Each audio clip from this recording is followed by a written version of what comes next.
ਸਤਿ ਸ੍ਰੀ ਅਕਾਲ। ਤੁਸੀਂ ਦੇਖ ਰਹੇ ਹੋ ਪੰਜਾਬ ਮੇਲ USA TV। ਮੈਂ ਬਰੁਣ ਕੌਰ ਮਾਨ। ਖਬਰਾਂ ਦੇ ਬੁਲੇਟਿਨ 'ਚ ਤੁਹਾਡਾ ਸਵਾਗਤ। ਖਬਰਾਂ ਦੇ ਬੁਲੇਟਿਨ ਦੇ sponsor real estate broker Mohan Cheema. Real estate ਦੀ ਦੁਨੀਆ 'ਚ ਮੰਨਿਆ ਪ੍ਰਮੰਨਿਆ ਨਾਮ।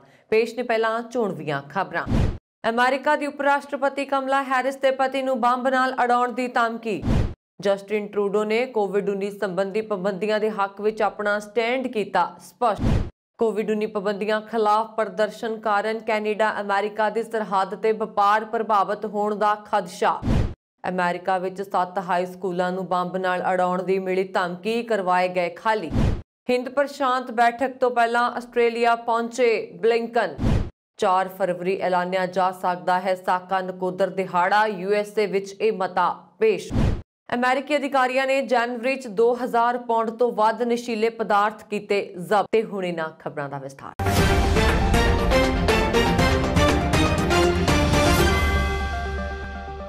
ਅਮਰੀਕਾ ਦੀ ਉਪ ਰਾਸ਼ਟਰਪਤੀ ਕਮਲਾ ਹੈਰਿਸ ਦੇ ਪਤੀ ਡਗਜ਼ ਨੂੰ ਬੰਬ ਨਾਲ ਉਡਾਉਣ ਦੀ ਧਮਕੀ ਮਿਲਣ ਤੋਂ ਬਾਅਦ ਉਹਨਾਂ ਦੀ ਸਿਕਿਉਰਿਟੀ ਨੇ ਰੈਸਕਿਊ ਕਰ ਲਿਆ ਹੈ। ਡਗਜ਼ ਮੰਗਲਵਾਰ ਨੂੰ ਵਾਸ਼ਿੰਗਟਨ DC ਦੇ ਡਨਬਰ ਹਾਈ ਸਕੂਲ ਵਿੱਚ ਪੁੱਜੇ ਸੀ, ਜਿੱਥੇ ਉਹਨਾਂ ਐਫਰੋ ਅਮਰੀਕੀਆਂ ਨਾਲ ਜੁੜੇ ਬਲੈਕ ਹਿਸਟਰੀ ਮੰਥ ਦੇ ਜਸ਼ਨ ਵਿੱਚ ਸ਼ਾਮਲ ਹੋਣਾ ਸੀ।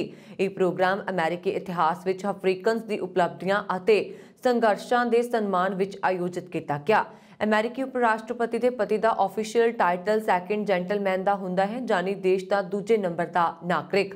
ਉਹਨਾਂ ਦੇ ਸਕੂਲ ਵਿੱਚ ਪੁੱਜਣ ਤੋਂ ਬਾਅਦ ਸਕੂਲ ਦੀ ਇਮਾਰਤ ਵਿੱਚ ਬੰਬ ਹੋਣ ਦੀ ਸੂਚਨਾ ਮਿਲੀ। ਇਸ ਤੋਂ ਬਾਅਦ ਉਹਨਾਂ ਦੀ ਸਿਕਿਉਰਿਟੀ ਨੇ ਉਹਨਾਂ ਨੂੰ ਸੁਰੱਖਿਅਤ ਬਾਹਰ ਕੱਢ ਲਿਆ। ਪ੍ਰੋਗਰਾਮ ਵਿੱਚ ਮੌਜੂਦ ਹੋਰ ਲੋਕਾਂ ਨੂੰ ਵੀ ਤੁਰੰਤ ਬਿਲਡਿੰਗ ਖਾਲੀ ਕਰਨ ਲਈ ਕਿਹਾ ਗਿਆ। ਇਸ ਮਾਮਲੇ ਵਿੱਚ ਸਕੂਲ ਵੱਲੋਂ ਜ਼ਿਆਦਾ ਜਾਣਕਾਰੀ ਸਾਂਝੀ ਨਹੀਂ ਕੀਤੀ ਗਈ। ਡਗਜ਼ ਦੀ ਸਪੋਕਸਪਰਸਨ ਕੇਟੀ ਪੀਟਰਸ ਨੇ ਜਾਣਕਾਰੀ ਦਿੱਤੀ ਹੈ ਕਿ ਸੈਕੰਡ ਜੈਂਟਲਮੈਨ ਸੁਰੱਖਿਅਤ ਨੇ। ਉਹਨਾਂ ਨੇ ਟਵੀਟ ਕਰਕੇ ਦੱਸਿਆ ਕਿ ਸੀਕ੍ਰੇਟ ਸਰਵਿਸ ਨੂੰ ਸਕੂਲ ਵਿੱਚ ਸੁਰੱਖਿਆ ਨੂੰ ਲੈ ਕੇ ਅਲਰਟ ਕੀਤਾ ਗਿਆ ਸੀ, ਜਿੱਥੇ ਗਰਲਜ਼ ਵਿਦਿਆਰਥੀ ਅਤੇ ਫੈਕਲਟੀ ਦੇ ਨਾਲ ਮੌਜੂਦ ਸੀ। ਉਦੋਂ ਹੀ ਖੂਫੀਆ ਸਰਵਿਸ ਦੇ ਏਜੰਟਾਂ ਨੇ ਮੌਕੇ ਤੇ ਪਹੁੰਚ ਕੇ ਡਗਜ਼ ਨੂੰ ਸਕੂਲ ਦੀ ਇਮਾਰਤ ਤੋਂ ਸੁਰੱਖਿਅਤ ਬਾਹਰ ਕੱਢ ਲਿਆ।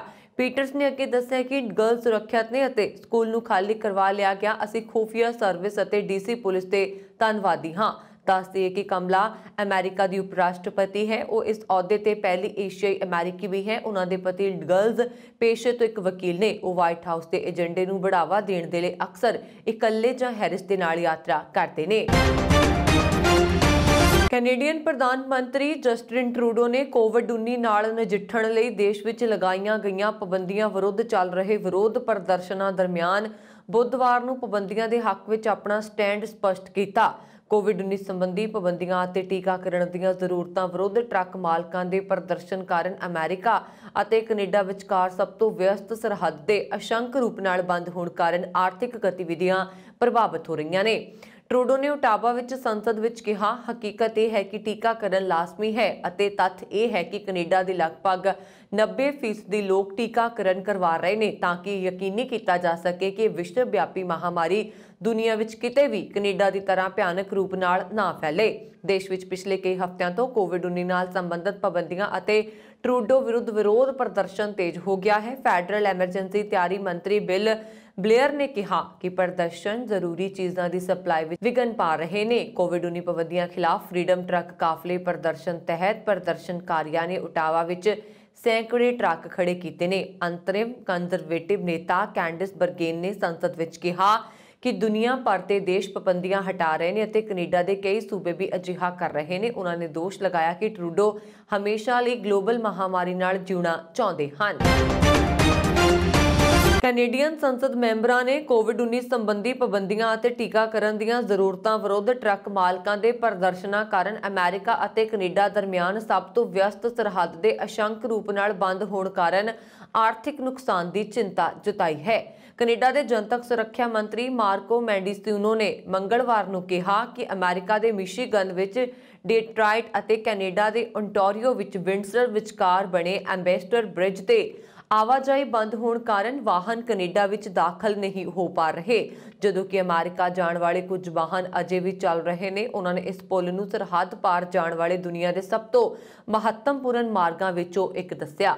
ਕੈਨੇਡਾ ਅਤੇ ਅਮਰੀਕਾ ਵਿਚਕਾਰ 25% ਵਪਾਰ ਸੰਬੰਧੀ ਆਵਾਜਾਈ ਇਸੇ ਪੁਲ ਰਾਹੀਂ ਹੁੰਦੀ ਹੈ। ਕੈਨੇਡਾ ਦੇ ਟਰਾਂਸਪੋਰਟ ਮੰਤਰੀ ਉਮਰ ਅਲਬਰ ਨੇ ਕਿਹਾ ਕਿ ਆਵਾਜਾਈ ਵਿੱਚ ਵਿਘਨ ਪੈਣ ਕਾਰਨ ਆਰਥਿਕ ਅਤੇ ਸਪਲਾਈ ਚੇਨ ਤੇ ਗੰਭੀਰ ਅਸਰ ਪਏਗਾ ਅਤੇ ਚਿੰਤਾ ਦਾ ਕਾਰਨ ਹੈ। ਪ੍ਰਧਾਨ ਮੰਤਰੀ ਜਸਟਿਨ ਟਰੂਡੋ ਨੇ ਸੋਮਵਾਰ ਨੂੰ ਸੰਸਦ ਵਿੱਚ ਐਮਰਜੈਂਸੀ ਬਹਿਸ ਦੌਰਾਨ ਕਿਹਾ ਕਿ ਪ੍ਰਦਰਸ਼ਨਕਾਰੀ ਸਾਡੀ ਆਰਥਿਕਤਾ, ਸਾਡੇ ਲੋਕਤੰਤਰ ਨੂੰ ਤੋੜਨ ਦੀ ਕੋਸ਼ਿਸ਼ ਕਰ ਰਹੇ ਨੇ। ਕੋਵਿਡ-19 ਪਾਬੰਦੀਆਂ ਖਿਲਾਫ ਫਰੀडम ਟਰੱਕ ਕਾਫਲੇ ਪ੍ਰਦਰਸ਼ਨ ਦੇ ਤਹਿਤ ਪ੍ਰਦਰਸ਼ਨਕਾਰੀਆਂ ਨੇ ਓਟਾਵਾ ਵਿੱਚ ਸੈਂਕੜੇ ਟਰੱਕ ਖੜੇ ਕੀਤੇ ਹਨ।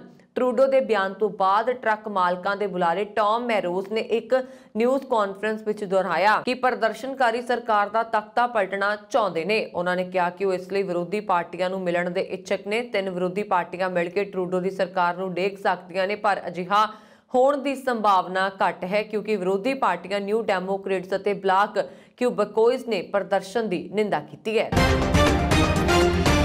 ਵਾਸ਼ਿੰਗਟਨ ਡੀਸੀ ਵਿੱਚ 7 ਪਬਲਿਕ ਹਾਈ ਸਕੂਲ ਬੁੱਧਵਾਰ ਦੁਪਹਿਰ ਨੂੰ ਬੰਬ ਨਾਲ ਉਡਾਉਣ ਦੀ ਧਮਕੀ ਮਿਲਣ ਤੋਂ ਬਾਅਦ ਉਹਨਾਂ ਨੂੰ ਖਾਲੀ ਕਰਵਾ ਲਿਆ ਗਿਆ। ਹਾਲਾਂਕਿ ਪੁਲਿਸ ਨੇ ਕਿਤੇ ਵੀ ਕੋਈ ਵਿਸਫੋਟਕ ਸਮੱਗਰੀ ਨਹੀਂ ਮਿਲੀ। ਮੈਟਰੋਪੋਲੀਟਨ ਪੁਲਿਸ ਡਿਪਾਰਟਮੈਂਟ ਨੇ ਘੋਸ਼ਣਾ ਕੀਤੀ ਹੈ ਕਿ 7 ਸਕੂਲਾਂ ਨੂੰ ਫੋਨ ਤੇ ਧਮਕੀ ਦਿੱਤੀ ਗਈ ਸੀ। ਐਮਪੀਡੀ ਨੇ ਟਵਿੱਟਰ ਤੇ ਦੱਸਿਆ ਕਿ ਸਾਰੇ ਸਕੂਲਾਂ ਦੇ ਵਿਦਿਆਰਥੀਆਂ ਨੂੰ ਬਾਹਰ ਕੱਢਿਆ ਗਿਆ ਅਤੇ ਇਮਾਰਤ ਦੀ ਤਲਾਸ਼ੀ ਲਈ ਗਈ। ਕੋਈ ਖਤਰਨਾਕ ਸਮੱਗਰੀ ਨਹੀਂ ਮਿਲੀ। ਇਹਨਾਂ ਤੋਂ ਇਲਾਵਾ ਇੱਕ ਹੋਰ school friendship public charter school ਨੂੰ ਵੀ ਧਮਕੀ ਮਿਲੀ, ਪਰ ਉਹ ਸਕੂਲ ਬੰਦ ਸੀ। ਇਸ ਤੋਂ ਇੱਕ ਦਿਨ ਪਹਿਲਾਂ ਡਨਵਰ ਹਾਈ ਸਕੂਲ ਵਿੱਚ ਬਲੈਕ ਹਿਸਟਰੀ ਮੰਥ ਪ੍ਰੋਗਰਾਮ ਦੌਰਾਨ ਸਕੂਲ ਨੂੰ ਬੰਬ ਨਾਲ ਉਡਾਉਣ ਦੀ ਧਮਕੀ ਮਿਲਣ ਤੋਂ ਬਾਅਦ ਪ੍ਰੋਗਰਾਮ ਵਿੱਚ ਆਏ ਉਪ ਰਾਸ਼ਟਰਪਤੀ ਕਮਲਾ ਹੈਰਿਸ ਦੇ ਪਤੀ ਡਗ ਨੂੰ ਜਲਦ ਉੱਥੋਂ ਬਾਹਰ ਕੱਢਿਆ ਗਿਆ ਸੀ। ਆਸਟ੍ਰੇਲੀਆ ਦੇ ਵਿਦੇਸ਼ ਮੰਤਰੀ ਨੇ ਬੁੱਧਵਾਰ ਨੂੰ ਕਿਹਾ ਕਿ ਹਿੰਦ ਪ੍ਰਸ਼ਾਂਤ ਖੇਤਰਾਂ ਦੀਆਂ ਚੁਣੌਤੀਆਂ ਤੇ ਗੱਲਬਾਤ ਲਈ ਅਮਰੀਕਾ ਦੇ ਵਿਦੇਸ਼ ਮੰਤਰੀ ਐਂਟਨੀ ਬਲਿੰਕਨ ਅਤੇ ਹੋਰ ਮਹੱਤਵਪੂਰਨ ਸਹਿਯੋਗੀ ਇੱਥੇ ਆ ਰਹੇ ਨੇ। ਗੌਰਤਲਬ ਹੈ ਕਿ ਯੂਕਰੇਨ ਵਿੱਚ ਰੂਸੀ ਘੁਸਪੈਠ ਕਾਰਨ ਪੈਦਾ ਹੋਏ ਡਰ ਦੇ ਮਾਹੌਲ ਵਿਚਕਾਰ ਆਸਟ੍ਰੇਲੀਆ ਵਿੱਚ ਇਹ ਬੈਠਕ ਹੋ ਰਹੀ ਹੈ। ਬਲਿੰਕਨ ਬੁੱਧਵਾਰ ਨੂੰ ਮੈਲਬੌਰਨ ਪਹੁੰਚੇ। ਇੱਥੇ ਉਹਨਾਂ ਦੀ ਮੁਲਾਕਾਤ ਆਸਟ੍ਰੇਲੀਆ ਦੇ ਵਿਦੇਸ਼ ਮੰਤਰੀ ਮੌਰਿਸ ਪਾਇਨੇ ਦੇ ਇਲਾਵਾ ਕੁਆਡ ਦੇ ਹੋਰ ਮੈਂਬਰਾਂ, ਭਾਰਤ ਅਤੇ ਜਾਪਾਨ ਦੇ ਵਿਦੇਸ਼ ਮੰਤਰੀਆਂ ਨਾਲ ਵੀ ਹੋਣੀ ਹੈ। ਹਿੰਦ ਪ੍ਰਸ਼ਾਂਤ ਖੇਤਰ ਦੇ 4 ਲੋਕਤਾਂਤਰਿਕ ਦੇਸ਼ਾਂ ਅਮਰੀਕਾ, ਆਸਟ੍ਰੇਲੀਆ, ਜਾਪਾਨ ਅਤੇ ਭਾਰਤ ਵਿਚਕਾਰ ਇਹ ਚੌਥੀ ਮੰਤਰੀ ਪੱਧਰੀ ਬੈਠਕ ਹੈ। ਕੁਆਡ ਦਾ ਉਦੇਸ਼ ਚੀਨ ਦੀਆਂ ਵੱਧਦੀਆਂ ਗਤੀਵਿਧੀਆਂ ਵਿਚਕਾਰ ਸੰਤੁਲਨ ਬਣਾਉਣਾ। ਗੌਰਤਲਬ ਹੈ ਕਿ ਬਲਿੰਕਨ ਆਸਟ੍ਰੇਲੀਆ ਦੀ ਯਾਤਰਾ ਤੇ ਆਉਣ ਵਾਲੇ ਬਾਈਡਨ ਪ੍ਰਸ਼ਾਸਨ ਦੇ ਸੀਨੀਅਰ ਮੈਂਬਰਾਂ ਵਿੱਚੋਂ ਇੱਕ ਨੇ। ਯੂਕਰੇਨ ਨੂੰ ਲੈ ਕੇ ਵਾਸ਼ਿੰਗਟਨ ਅਤੇ ਮਾਸਕੋ ਵਿਚਕਾਰ ਵੱਧਦੇ ਤਣਾਅ ਵਿਚਕਾਰ ਇਹ ਬੈਠਕ ਹੋ ਰਹੀ ਹੈ। ਪਾਇਨੇ ਨੇ ਕਿਹਾ ਕਿ ਇਹ ਬੈਠਕ ਚੀਨ ਲਈ ਸੰਦੇਸ਼ ਹੈ ਕਿ ਹਿੰਦ ਪ੍ਰਸ਼ਾਂਤ ਖੇਤਰ ਵਿੱਚ ਸੁਰੱਖਿਆ ਅਮਰੀਕਾ ਲਈ ਮਹੱਤਵਪੂਰਨ ਚੁਣੌਤੀ ਬਣੀ ਹੋਈ ਹੈ। ਸਾਕਾ ਨਕੋਦਰ ਨੂੰ 36 ਸਾਲ ਬੀਤ ਚੁੱਕੇ ਨੇ, ਪਰ ਅੱਜ ਵੀ ਪੀੜਤ ਮਾਪਿਆਂ ਨੂੰ ਇਨਸਾਫ ਨਹੀਂ ਮਿਲ ਸਕਿਆ। ਇਸ ਘਟਨਾ ਦੌਰਾਨ 4 ਸਿੱਖ ਨੌਜਵਾਨ ਪੁਲਿਸ ਦੀਆਂ ਗੋਲੀਆਂ ਨਾਲ ਸ਼ਹੀਦ ਹੋਏ ਸਨ। ਇਨ੍ਹਾਂ 4 ਸਿੱਖ ਨੌਜਵਾਨਾਂ ਵਿੱਚੋਂ ਭਾਈ ਰਵਿੰਦਰ ਸਿੰਘ ਲਿੱਤਰਾ ਦੇ ਮਾਪਿਆਂ ਨੂੰ ਛੱਡ ਕੇ ਬਾਕੀ 3 ਨੌਜਵਾਨਾਂ ਦੇ ਮਾਪੇ ਇਸ ਫਾਨੀ ਦੁਨੀਆ ਤੋਂ ਜਾ ਚੁੱਕੇ ਨੇ। ਭਾਈ ਰਵਿੰਦਰ ਸਿੰਘ ਲਿੱਤਰਾ ਜੀ ਦੇ ਪਿਤਾ ਬਲਦੀਪ ਸਿੰਘ ਪਿਛਲੇ 36 ਸਾਲਾਂ ਤੋਂ ਸਾਕਾ ਨਕੋਦਰ ਦੇ ਇਨਸਾਫ ਲਈ ਮੰਗ ਕਰਦੇ ਨੇ। ਅਮਰੀਕਾ ਦੀ ਕਾਂਗਰਸ ਵੂਮਨ ਜ਼ੋਈ ਤੇ ਅੰਨਾ ਜੀ ਈਸ਼ੋ ਵੱਲੋਂ ਬਲਦੇਵ ਸਿੰਘ ਦੀ ਦਰਦ ਕਹਾਣੀ ਸੁਣ ਕੇ 4 ਫਰਵਰੀ ਨੂੰ ਸਾਕਾ ਨਕੋਦਰ ਦਿਵਸ ਵਜੋਂ ਮਾਨਤਾ ਦੇਣ ਲਈ ਮਤਾ number 908 US house of representative ਵਿੱਚ 4 ਫਰਵਰੀ 2022 ਨੂੰ ਦਰਜ ਕਰਵਾ ਦਿੱਤਾ ਹੈ। 4 ਫਰਵਰੀ 1986 ਨੂੰ ਭਾਰਤ ਦੇ ਪੰਜਾਬ ਸੂਬੇ ਦੀ ਨਕੋਦਰ ਸਬ ਡਿਵੀਜ਼ਨ ਵਿੱਚ ਰਾਜ ਪੁਲਿਸ ਦੁਆਰਾ 4 ਨਿਹੱਥੇ ਸਿੱਖ ਵਿਦਿਆਰਥੀ ਰਵਿੰਦਰ ਸਿੰਘ, ਬਲਦੀਪ ਸਿੰਘ, ਚਿਲਮਣ ਸਿੰਘ ਅਤੇ ਹਰਮਿੰਦਰ ਸਿੰਘ ਨੂੰ ਪੁਲਿਸ ਵੱਲੋਂ ਬਿਨਾਂ ਕਿਸੇ ਭੜਕਾਹਟ ਤੋਂ ਕੀਤੀ ਗੋਲਾਬਾਰੀ ਵਿੱਚ ਮਾਰ ਦਿੱਤਾ ਗਿਆ ਸੀ। ਪੁਲਿਸ ਨੇ ਉਦੋਂ ਇਹਨਾਂ ਨੌਜਵਾਨਾਂ ਦੀਆਂ ਲਾਸ਼ਾਂ ਮਾਪਿਆਂ ਨੂੰ ਸੌਂਪਣ ਦੀ ਥਾਂ ਅਣਪਛਾਤੀਆਂ ਦੱਸ ਕੇ ਸਾੜ ਦਿੱਤੀਆਂ ਸੀ, ਜਦਕਿ ਪੋਸਟਮਾਰਟਮ ਦੀਆਂ ਰਿਪੋਰਟਾਂ ਵਿੱਚ ਇਹਨਾਂ ਨੌਜਵਾਨਾਂ ਦੀ ਸਪਸ਼ਟ ਪਛਾਣ ਹੋ ਗਈ ਸੀ। ਇਹ ਨੌਜਵਾਨ ਸ਼ਾਂਤੀਪੂਰਨ 10 ਸਿੱਖ ਗੁਰੂਆਂ ਦੀ ਵੰਸ਼ ਤੋਂ ਬਾਅਦ ਸਾਰੇ ਸਿੱਖ ਦੁਆਰ ਅੰਤਿਮ ਸਰਵਉੱਚ ਅਤੇ ਜੀਵਤ ਗੁਰੂ ਮੰਨੇ ਜਾਂਦੇ ਸ੍ਰੀ ਗੁਰੂ ਗ੍ਰੰਥ ਸਾਹਿਬ ਜੀ ਦੀ ਬੇਅਦਬੀ ਦੇ ਵਿਰੋਧ ਵਿੱਚ ਹਿੱਸਾ ਲੈ ਰਹੇ ਸਨ। ਇਹ ਨੌਜਵਾਨ ਸ਼ਾਂਤੀਪੂਰਨ 10 ਸਿੱਖ ਗੁਰੂਆਂ ਦੀ ਵੰਸ਼ ਤੋਂ ਬਾਅਦ ਲੈ ਰਹੇ ਸਨ। ਮਤੇ ਵਿੱਚ ਕਿਹਾ ਗਿਆ ਹੈ ਕਿ ਅੱਜ ਤੱਕ ਇੱਕ ਵੀ ਦੋਸ਼ੀ ਨੂੰ ਨਿਆਂ ਦੇ ਘੇਰੇ ਵਿੱਚ ਨਹੀਂ ਲਿਆਂਦਾ ਗਿਆ। ਸੰਯੁਕਤ ਰਾਜ ਲੋਕਤੰਤਰ ਦਾ ਵਕੀਲ ਹੈ ਅਤੇ ਸਾਰੇ ਲੋਕਾਂ ਦੇ ਮਨੁੱਖੀ ਅਧਿਕਾਰ ਅਤੇ ਨਕੋਦਰ ਕਾਂਡ ਦੇ ਪੀੜਤਾਂ ਦੇ ਪਰਿਵਾਰਾਂ ਅਤੇ ਸਿੱਖ ਕੌਮ ਦੇ ਸੱਚ ਅਤੇ ਇਨਸਾਫ ਦੀ ਪ੍ਰਾਪਤੀ ਵਿੱਚ ਉਹਨਾਂ ਦੇ ਨਾਲ ਇਕਮੁੱਠਤਾ ਵਿੱਚ ਖੜੇ ਹਨ। ਅਮਰੀਕੀ ਸ਼ਹਿਰ ਲੂਇਸਵਿਲੇ ਵਿੱਚ ਅਧਿਕਾਰੀਆਂ ਨੇ ਜਨਵਰੀ ਵਿੱਚ ਭਾਰਤ ਸਮੇਤ ਕਈ ਦੇਸ਼ਾਂ ਤੋਂ ਆਏ 2000 ਪਾਉਂਡ ਤੋਂ ਵੱਧ ਮੁੱਲ ਦੇ ਨਸ਼ੀਲੇ ਪਦਾਰਥਾਂ ਦੀਆਂ 300 ਖੇਪਾਂ ਜ਼ਬਤ ਕੀਤੀਆਂ। ਇਹ ਜਾਣਕਾਰੀ ਇੱਕ ਅਧਿਕਾਰਤ ਬਿਆਨ ਵਿੱਚ ਦਿੱਤੀ ਗਈ। ਮੰਗਲਵਾਰ ਨੂੰ ਅਮਰੀਕੀ ਕਸਟਮਜ਼ ਅਤੇ ਬਾਰਡਰ ਪ੍ਰੋਟੈਕਸ਼ਨ ਵੱਲੋਂ ਜਾਰੀ ਇੱਕ ਬਿਆਨ ਵਿੱਚ ਕਿਹਾ ਗਿਆ ਹੈ ਕਿ ਅਧਿਕਾਰੀਆਂ ਨੇ ਅਮਰੀਕੀ ਸੂਬੇ ਕੋਟੈਂਕੀ ਦੇ ਲੂਇਸਵਿਲੇ ਵਿੱਚ ਕੁੱਲ 2079 ਪਾਉਂਡ ਨਸ਼ੀਲੇ ਪਦਾਰਥਾਂ ਦੀਆਂ 282 ਖੇਪਾਂ ਜ਼ਬਤ ਕੀਤੀਆਂ।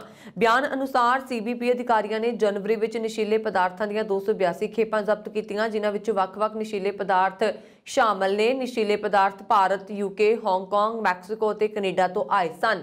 ਏਜੰਸੀ ਨੇ ਕਿਹਾ ਕਿ ਉਹਨਾਂ ਨੇ 1113 ਪੌਂਡ ਮਿਰਜ਼ੁਆਨਾ, 300 ਪੌਂਡ ਮੈਥਾਫੈਟਾਮਾਈਨ, 179 ਪੌਂਡ ਨਸ਼ੀਲੇ ਪਦਾਰਥ, 137 ਪੌਂਡ ਪੱਤਾ, 103 ਪੌਂਡ ਕੋਕੀਨ, 75 ਪੌਂਡ ਕੈਟਾਮਾਈਨ, 64 ਪੌਂਡ ਸਟੇਰਾਇਡ ਜ਼ਬਤ ਕੀਤੇ। ਭਾਰਤ ਤੋਂ ਆਉਣ ਵਾਲੇ ਨਸ਼ੀਲੇ ਪਦਾਰਥਾਂ ਬਾਰੇ ਵਧੇਰੇ ਜਾਣਕਾਰੀ ਲਈ ਪੀਟੀਆਈ ਵੱਲੋਂ ਸੰਪਰਕ ਕਰਨ ਤੇ ਸ਼ਿਕਾਗੋ ਫੀਲਡ ਦਫ਼ਤਰ ਦੇ ਇੱਕ ਅਮਰੀਕੀ ਕਸਟਮ ਅਤੇ ਬਾਰਡਰ ਪ੍ਰੋਟੈਕਸ਼ਨ ਪਬਲਿਕ ਅਫੇਅਰਸ ਦੇ ਅਧਿਕਾਰੀ ਨੇ ਕਿਹਾ ਕਿ ਉਹਨਾਂ ਕੋਲ ਭਾਰਤ ਤੋਂ ਆਉਣ ਵਾਲੇ ਨਸ਼ੀਲੇ ਪਦਾਰਥਾਂ ਦੀ ਜਾਣਕਾਰੀ ਨਹੀਂ ਹੈ। ਅਧਿਕਾਰੀਆਂ ਨੇ ਦੱਸਿਆ ਕਿ ਬਰਾਮਦਗੀ ਲੂਇਸਵਿਲੇ ਵਿੱਚ ਐਕਸਪ੍ਰੈਸ ਕੰਸਾਈਨਮੈਂਟ ਸੈਂਟਰ ਵਿੱਚ ਹੋਈ, ਜੋ ਕਿ ਸਮਾਨ ਪਹੁੰਚਾਉਣ ਦਾ ਕੰਮ ਕਰਦਾ ਹੈ। ਇਹਨਾਂ ਖੇਪਾਂ ਨੂੰ ਜ਼ਬਤ ਕੀਤਾ ਗਿਆ ਕਿਉਂਕਿ ਇਹਨਾਂ ਨੂੰ ਕੰਪਨੀ ਰਾਹੀਂ ਕਿਤੇ ਲਿਜਾਇਆ ਜਾ ਰਿਹਾ। ਸੀਬੀਪੀ ਨੇ ਪਿਛਲੇ ਸਾਲ ਹਰ ਦਿਨ ਪੂਰੇ ਅਮਰੀਕਾ ਵਿੱਚ ਔਸਤਨ 4732 ਪੌਂਡ ਡਰੱਗਸ ਜ਼ਬਤ ਕੀਤੇ। ਹਿਊਸਟਨ ਵਿੱਚ ਸੜਕ ਤੇ ਹੋਈ ਗੋਲਾਬਾਰੀ ਵਿੱਚ ਇੱਕ 9 ਸਾਲ ਦੀ ਬੱਚੀ ਸਿਰ ਵਿੱਚ ਗੋਲੀ ਲੱਗਣ ਕਾਰਨ ਜ਼ਖਮੀ ਹੋ ਗਈ। ਪੁਲਿਸ ਨੂੰ ਸ਼ੱਕ ਹੈ ਕਿ ਮਾਮਲਾ ਸੜਕ ਤੇ ਹੋਏ ਝਗੜੇ ਨਾਲ ਸੰਬੰਧਿਤ ਹੈ। ਪੁਲਿਸ ਨੇ ਦੱਸਿਆ ਕਿ ਘਟਨਾ ਮੰਗਲਵਾਰ ਰਾਤ 9 ਵਜੇ ਦੇ ਬਾਅਦ ਦੱਖਣੀ ਪੱਛਮੀ ਹਿਊਸਟਨ ਵਿੱਚ ਅੰਤਰਰਾਜੀ ਹਾਈਵੇ 69 ਤੇ ਵਾਪਰੀ। ਪੁਲਿਸ ਨੇ ਇੱਕ ਬਿਆਨ ਵਿੱਚ ਦੱਸਿਆ ਕਿ ਬੱਚੀ ਦਾ ਪਰਿਵਾਰ ਇੱਕ SUV ਵਿੱਚ ਸਵਾਰ ਸੀ, ਜੋ ਸੜਕ ਦੇ ਉਹਨਾਂ ਦੇ ਵਾਹਨਾਂ ਵਿਚਕਾਰ ਆ ਗਿਆ, ਜਿਨ੍ਹਾਂ ਵਿੱਚ ਇੱਕ ਦੂਜੇ ਤੋਂ ਅੱਗੇ ਨਿਕਲਣ ਦੇ ਦੌੜ ਲੱਗੀ ਸੀ। ਇਹਨਾਂ ਦੋ ਵਾਹਨਾਂ ਵਿੱਚੋਂ ਇੱਕ ਸਫੇਦ ਪਿਕਅਪ ਟਰੱਕ ਸੀ, ਜੋ ਕਈ ਵਾਰ SUV ਦੇ ਸਾਹਮਣੇ ਆਇਆ। ਪੁਲਿਸ ਨੇ ਦੱਸਿਆ ਕਿ ਟਰੱਕ ਵਿੱਚ ਸਵਾਰ ਕਿਸੇ ਵਿਅਕਤੀ ਨੇ SUV ਤੇ ਗੋਲੀਆਂ ਚਲਾਈਆਂ। ਇਸ ਵਿੱਚ ਬੱਚੀ ਜ਼ਖਮੀ ਹੋ ਗਈ। ਬੱਚੀ ਨੂੰ ਗੰਭੀਰ ਹਾਲਤ ਵਿੱਚ ਹਸਪਤਾਲ 'ਚ ਦਾਖਲ ਕਰਵਾਇਆ ਗਿਆ। ਕਿਸੇ ਵੀ ਸ਼ੱਕੀ ਦੀ ਪਛਾਣ ਨਹੀਂ ਹੋਈ ਹੈ ਅਤੇ ਨਾ ਹੀ ਹੁਣ ਤੱਕ ਕੋਈ ਗ੍ਰਿਫਤਾਰੀ ਕੀਤੀ ਗਈ। ਵਾਸ਼ਿੰਗਟਨ ਡਲੇਸ ਅੰਤਰਰਾਸ਼ਟਰੀ ਹਵਾਈ ਅੱਡੇ ਤੇ ਬੈਗੇਜ ਬੈਲਟ ਨੇੜੇ ਬੇਹੋਸ਼ੀ ਦੀ ਹਾਲਤ ਵਿੱਚ ਵੀਲ ਚੇਅਰ ਤੇ ਪਾਈ ਗਈ 54 ਸਾਲ ਦੀ ਭਾਰਤੀ ਮਹਿਲਾ ਨੂੰ ਮੈਡੀਕਲ ਕਰਮੀਆਂ ਨੇ ਸਮਾਂ ਰਹਿੰਦੇ ਬਚਾ ਲਿਆ ਹੈ। ਅਮਰੀਕੀ ਅਧਿਕਾਰੀਆਂ ਨੇ ਇਹ ਜਾਣਕਾਰੀ ਦਿੱਤੀ ਹੈ ਅਤੇ ਦੱਸਿਆ ਹੈ ਕਿ ਇਹ ਘਟਨਾ ਦੁਖਦ ਸੀ। ਕਸਟਮ ਅਤੇ ਬਾਰਡਰ ਪ੍ਰੋਟੈਕਸ਼ਨ ਵਿਭਾਗ ਨੇ ਮੰਗਲਵਾਰ ਨੂੰ ਕਿਹਾ ਕਿ ਮਹਿਲਾ ਇੱਕ ਭਾਰਤੀ ਨਾਗਰਿਕ ਹੈ ਅਤੇ ਅਮਰੀਕਾ ਵਿੱਚ ਵੈਧ ਤਰੀਕੇ ਨਾਲ ਸਥਾਈ ਤੌਰ ਤੇ ਨਿਵਾਸ ਕਰ ਰਹੀ ਸੀ। ਵਿਭਾਗ ਨੇ ਕਿਹਾ ਕਿ ਮਹਿਲਾ ਦੋਹਾ, ਕਤਰ ਤੋਂ 15 ਘੰਟੇ ਦੀ ਉਡਾਣ ਵਿੱਚ ਸਵਾਰ ਹੋ ਕੇ ਐਤਵਾਰ ਸ਼ਾਮ ਨੂੰ ਅੱਡੇ ਪਹੁੰਚੀ। ਹਵਾਈ ਅੱਡੇ ਦੇ ਅਧਿਕਾਰੀਆਂ ਨੇ ਸੀਬੀਪੀ ਨੂੰ ਜਾਣਕਾਰੀ ਦਿੱਤੀ ਹੈ ਕਿ ਬੈਗੇਜ ਬੈਲਟ ਨੇੜੇ ਇੱਕ ਮਹਿਲਾ ਵੀਲ ਚੇਅਰ ਤੇ ਬੇਹੋਸ਼ੀ ਦੀ ਹਾਲਤ ਵਿੱਚ ਪਾਈ ਗਈ ਹੈ। ਸੰਘੀ ਏਜੰਸੀ ਵੱਲੋਂ ਜਾਰੀ ਇੱਕ ਬਿਆਨ ਵਿੱਚ ਕਿਹਾ ਗਿਆ ਕਿ 10 ਮਿੰਟ ਤੱਕ ਸੀਬੀਪੀ ਦੇ ਐਮਰਜੈਂਸੀ ਮੈਡੀਕਲ ਕਰਮੀਆਂ ਨੇ ਮਹਿਲਾ ਦੀ ਜਾਨ ਬਚਾਉਣ ਦੀ ਅਸਾਧਾਰਨ ਕੋਸ਼ਿਸ਼ ਕੀਤੀ। ਬਾਅਦ ਵਿੱਚ ਹਵਾਈ ਅੱਡੇ ਦੇ ਮੈਡੀਕਲ ਕਰਮੀਆਂ ਨੂੰ ਮਹਿਲਾ ਦੀ ਜਾਨ ਬਚਾਉਣ ਵਿੱਚ ਕਾਮਯਾਬੀ ਮਿਲੀ। ਮਹਿਲਾ ਦੀ ਪਛਾਣ ਅਜੇ ਤੱਕ ਨਹੀਂ ਹੋ ਸਕੀ ਹੈ। ਬਿਆਨ ਵਿੱਚ ਕਿਹਾ ਗਿਆ ਹੈ ਕਿ ਹਸਪਤਾਲ ਤੋਂ ਪ੍ਰਾਪਤ ਸੂਚਨਾ ਮੁਤਾਬਕ ਮਹਿਲਾ ਖੁਦ ਤੋਂ ਸਾਹ ਲੈ ਰਹੀ ਸੀ। ਪਾਕਿਸਤਾਨ ਦੇ ਪ੍ਰਧਾਨ ਮੰਤਰੀ ਇਮਰਾਨ ਖਾਨ ਨੇ ਕਿਹਾ ਕਿ ਇਸਲਾਮਾਬਾਦ ਦੇ ਚੀਨ ਅਤੇ ਅਮਰੀਕਾ ਦੋਨਾਂ ਨਾਲ ਚੰਗੇ ਸੰਬੰਧ ਨੇ ਅਤੇ ਉਹ ਇੱਕ ਹੋਰ ਠੰਡੀ ਜੰਗ ਨੂੰ ਟਾਲਣ ਲਈ 1970 ਦੇ ਦਹਾਕੇ ਅਹਿਮ ਕਿਰਦਾਰ ਨਿਭਾਉਣਾ ਚਾਹੁੰਦਾ ਹੈ, ਜਿਸ ਦੀ ਬਦੌਲਤ ਬੀਜਿੰਗ ਅਤੇ ਵਾਸ਼ਿੰਗਟਨ ਨੇੜੇ ਆਏ ਸਨ। ਅਮਰੀਕਾ ਤੇ ਚੀਨ ਦੇ ਰਿਸ਼ਤੇ ਹੁਣ ਤੱਕ ਦੇ ਸਭ ਤੋਂ ਹੇਠਲੇ ਪੱਧਰ ਤੇ ਨੇ। ਦੋਨਾਂ ਦੇਸ਼ਾਂ ਵਿਚਾਲੇ ਵਪਾਰ ਵਿਵਾਦਪੂਰਨ ਦੱਖਣੀ ਚੀਨ ਸਾਗਰ ਵਿੱਚ ਬੀਜਿੰਗ ਦੇ ਹਮਲਾਵਰ ਫੌਜੀ ਕਦਮ ਅਤੇ ਹਾਂਗਕਾਂਗ, ਤਿੱਬਤ ਅਤੇ ਸ਼ਿਨਜਿਆਂਗ ਖੇਤਰ ਵਿੱਚ ਮਨੁੱਖੀ ਅਧਿਕਾਰਾਂ ਦੀ ਉਲੰਘਣਾ ਸਮੇਤ ਵੱਖ-ਵੱਖ ਮੁੱਦਿਆਂ ਸੰਬੰਧੀ ਤਣਾਅ ਹੈ। ਐਸੋਸੀਏਟਿਡ ਪ੍ਰੈਸ ਆਫ ਪਾਕਿਸਤਾਨ ਨੇ ਮੰਗਲਵਾਰ ਨੂੰ ਦੱਸਿਆ ਕਿ ਇਮਰਾਨ ਨੇ ਚੀਨ ਦੇ ਸਰਕਾਰੀ ਨਿਊਜ਼ ਚੈਨਲ CGTN ਨੂੰ ਦਿੱਤੀ ਇੰਟਰਵਿਊ ਵਿੱਚ ਕਿਹਾ ਹੈ ਕਿ ਦੁਨੀਆ ਨੂੰ ਅਜਿਹੀ ਸਥਿਤੀ 'ਚੋਂ ਨਹੀਂ ਲੰਘਣਾ ਚਾਹੀਦਾ ਜਿਸ ਵਿੱਚ ਉਹ ਦੋ ਖੇਮਿਆਂ ਵਿੱਚ ਵੰਡੇ ਜਾਣ, ਕਿਉਂਕਿ ਇਸ ਨਾਲ ਕਿਸੇ ਨੂੰ ਕੋਈ ਫਾਇਦਾ ਨਹੀਂ ਹੋਏਗਾ। ਕੋਰੋਨਾ ਵਾਇਰਸ ਪੂਰੀ ਦੁਨੀਆ ਵਿੱਚ ਤਬਾਹੀ ਮਚਾ ਰਿਹਾ। ਇਸ ਦੇ ਸਭ ਤੋਂ ਮਾਰ ਚੱਲਣ ਵਾਲੇ ਮੁਲਕ ਅਮਰੀਕਾ ਵਿੱਚ ਹੁਣ ਤੱਕ 1.2 ਕਰੋੜ ਤੋਂ ਵੱਧ ਬੱਚੇ ਇਸ ਮਹਾਮਾਰੀ ਦੀ ਲਪੇਟ ਵਿੱਚ ਆ ਚੁੱਕੇ ਨੇ। ਦੇਸ਼ ਵਿੱਚ ਕੋਰੋਨਾ ਦੇ ਰੋਜ਼ਾਨਾ ਹੈਰਾਨ ਕਰਨ ਵਾਲੇ ਮਾਮਲੇ ਸਾਹਮਣੇ ਆ ਰਹੇ ਨੇ, ਜਿਸ ਵਿੱਚ ਵਾਇਰਸ ਦਾ ਨਵਾਂ ਰੂਪ ਓਮਿਕਰੋਨ ਆਪਣੇ ਸਿਖਰ ਤੇ ਹੈ। ਦੇਸ਼ ਭਰ ਵਿੱਚ ਵਾਇਰਸ ਦੇ ਨਵੇਂ ਰੂਪਾਂ ਦੇ ਮਾਮਲੇ ਤੇਜ਼ੀ ਨਾਲ ਵੱਧ ਰਹੇ ਨੇ। ਇਸ ਦੇ ਨਾਲ ਹੀ ਅਮਰੀਕਾ ਵਿੱਚ ਇਸ ਵਾਇਰਸ ਨਾਲ ਸੰਕਰਮਿਤ ਹੋਣ ਵਾਲੇ ਬੱਚਿਆਂ ਦੀ ਗਿਣਤੀ ਦਿਨੋਂ-ਦਿਨ ਵੱਧਦੀ ਜਾ ਰਹੀ। ਰਿਪੋਰਟ ਦੇ ਅਨੁਸਾਰ ਅਮਰੀਕਨ ਅਕੈਡਮੀ ਆਫ ਪੀਡੀਆਟ੍ਰਿਕਸ ਅਤੇ ਚਿਲਡਰਨ ਹਸਪਤਾਲ ਐਸੋਸੀਏਸ਼ਨ ਨੇ ਸੋਮਵਾਰ ਨੂੰ ਇੱਕ ਰਿਪੋਰਟ ਜਾਰੀ ਕੀਤੀ ਹੈ, ਜਿਸ ਵਿੱਚ ਦੱਸਿਆ ਗਿਆ ਹੈ ਕਿ 3 ਫਰਵਰੀ ਤੱਕ ਕੋਰੋਨਾ ਦੇ ਕੁੱਲ 12 ਮਿਲੀਅਨ ਮਾਮਲੇ ਸਾਹਮਣੇ ਆਏ ਹਨ। ਰਿਪੋਰਟ ਵਿੱਚ ਕਿਹਾ ਗਿਆ ਹੈ ਕਿ ਵਾਇਰਸ ਦੇ ਮਾਮਲਿਆਂ 'ਚ ਤੇਜ਼ੀ ਨਾਲ ਵਾਧਾ ਕੋਵਿਡ-19 ਦੇ ਨਵੇਂ ਰੂਪ ਓਮਿਕਰੋਨ ਕਾਰਨ ਹੋਇਆ ਹੈ। ਰਿਪੋਰਟ ਮੁਤਾਬਕ ਜਨਵਰੀ ਦੀ ਸ਼ੁਰੂਆਤ ਤੋਂ ਲੈ ਕੇ ਹੁਣ ਤੱਕ ਕਰੀਬ 42 ਲੱਖ ਬੱਚਿਆਂ ਦੇ ਮਾਮਲੇ ਸਾਹਮਣੇ ਆਏ।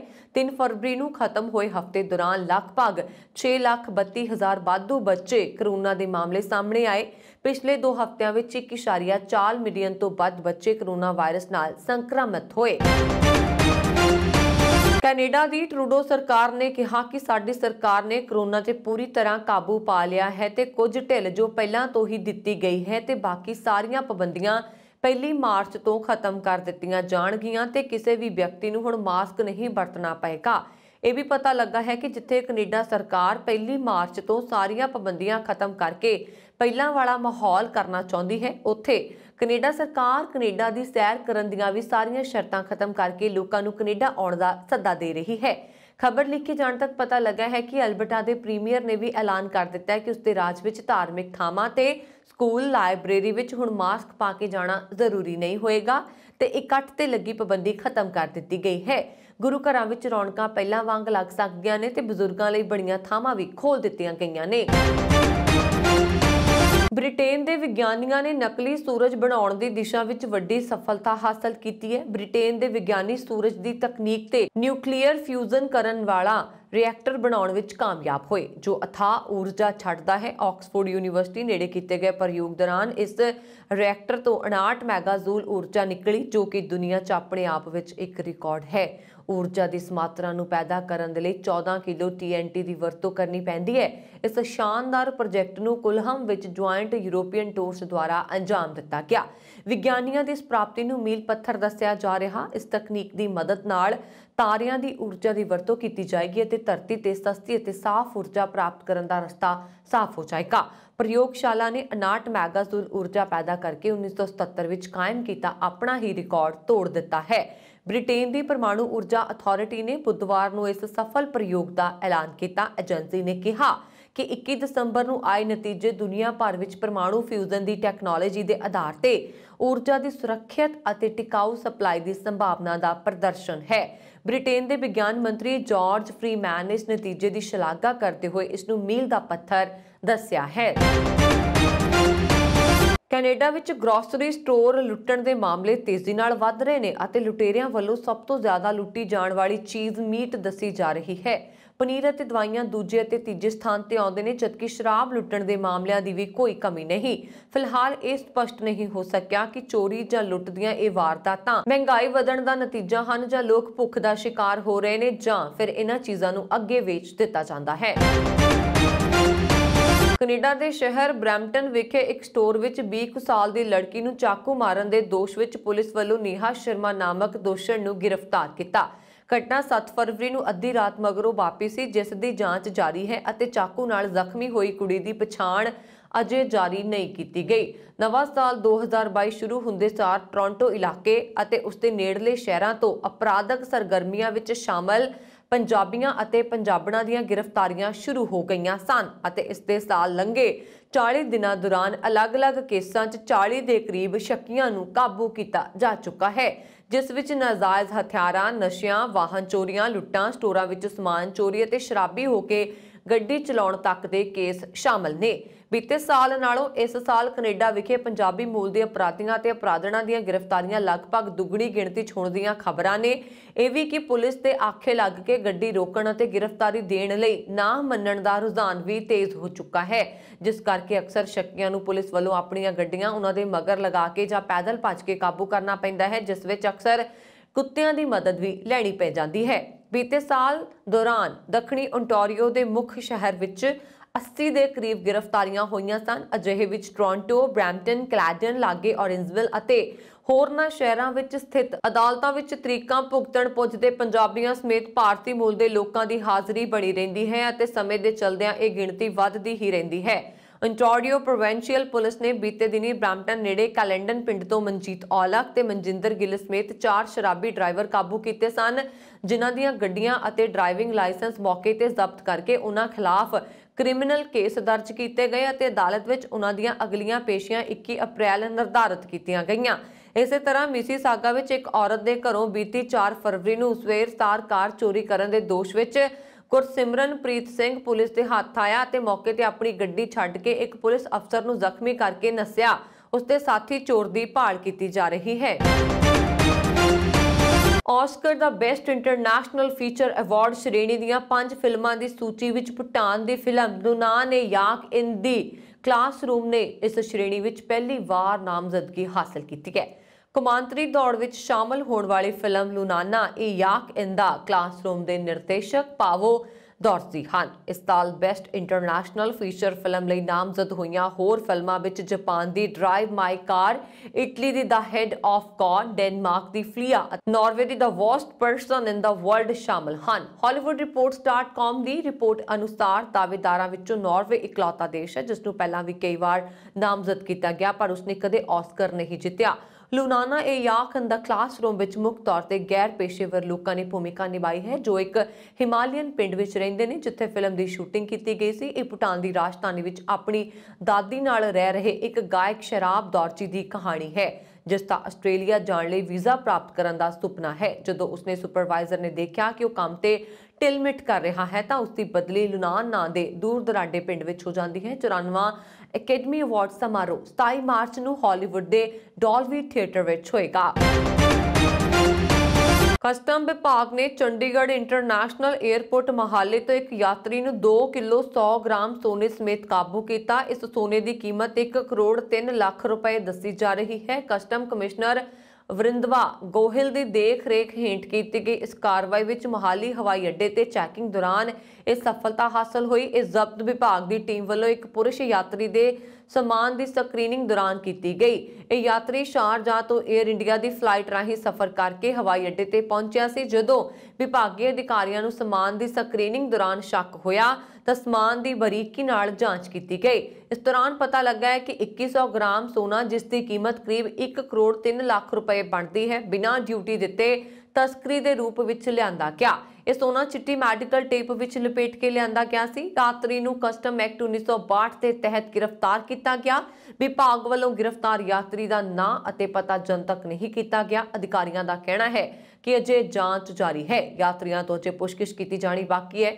ਜ਼ਿਕਰਯੋਗ ਹੈ ਕਿ ਤਸਕਰੀ ਨੂੰ ਰੋਕਣ ਲਈ ਪਿਛਲੇ 1 ਮਹੀਨੇ ਤੋਂ ਚੰਡੀਗੜ੍ਹ 에ਅਰਪੋਰਟ ਤੇ ਲੁਧਿਆਣਾ ਕਸਟਮ ਸਟਾਫ ਤਾਇਨਾਤ ਹੈ। ਇਸ ਤੋਂ ਪਹਿਲਾਂ 28 ਜਨਵਰੀ ਨੂੰ ਵੀ 11 ਲੱਖ ਰੁਪਏ ਦਾ ਸੋਨਾ, 4 ਜਨਵਰੀ ਨੂੰ ਇੱਕ ਔਰਤ ਕੋਲੋਂ 4.5 ਲੱਖ ਰੁਪਏ ਦਾ ਸੋਨਾ ਜ਼ਬਤ ਕੀਤਾ ਗਿਆ।